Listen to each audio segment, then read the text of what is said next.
7.12% ಅವಳು ತೆಗೆದಿದ್ದಾಳೆ. ಅವರಿಗೆ 10,000 ರೂಗಳನ್ನು ಇವತ್ತು ನಾವು ಪ್ರತಿಭಾ ಪುರಸ್ಕಾರವಾಗಿ ನೀಡ್ತಾ ಇದ್ದೀವಿ. ಶುಭಾಂಗಿನಿಯವರು ಈ ಒಂದು ಪುರಸ್ಕಾರವನ್ನು ನೀಡಬೇಕು. ಎರಡನೇದಾಗಿ ಶ್ರೀಲಕ್ಷ್ಮಿ ಮಾಥೂರ್, ಅವಳು 92.96% ತೆಗೆದಿದ್ದಾರೆ.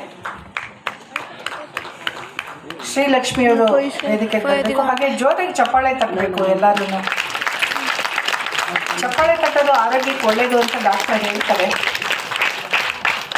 ಆರೋಗ್ಯ ಸುಧಾರಿಸುತ್ತೆ ಅಂತ.